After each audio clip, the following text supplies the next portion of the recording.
في زمان الحياة بقت فيه سريعة وصعبة. في رجالة بتصحى من بدري، تخرج تدور على أكل عيشها ورزقها، بتواجه الزحمة والتعب والضغوط، وترجع آخر اليوم بوش تعبان ومرهق وقلب مليان هموم. الرجالة دي أعصابها دايما مشدودة وبيتعصبوا بسرعة، مش علشان مش عايزين يسمعوا، علشان التعب سايب علامات بما فيه الكفاية على وشوشهم.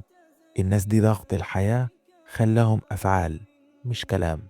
أمي كانت دايما بتقول لما أبوكم يرجع من بره اضحكوا في وشه. كانت عارفة وفاهمة كويس إن الدنيا بره بقت قاسية قوي على الرجالة.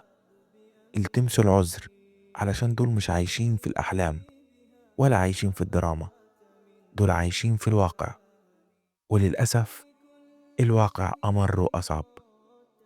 قبل ما نلوم على واحد راجع من شغله علشان ساكت أو متضايق، نفكر يمكن اللي شافه محدش يقدر يتحمله، يمكن اتظلم، ويمكن حد داسله على كرامته. وده مش تقليل من ست الكل اللي شايلة بيتها ومحافظة على أولادها، بس وجع الراجل بيبقى أصعب، لأن الحمل عليه جايله من بره، من ناس لا هتسمع عليه ولا هتشفق عليه. وساعتها أبسط طلباته إننا نسيبه يدخل جواه يطبطب على نفسه. الوقت ده الابتسامة في وشه بتكون أجمل هدية نقدمها له بعد يوم طويل.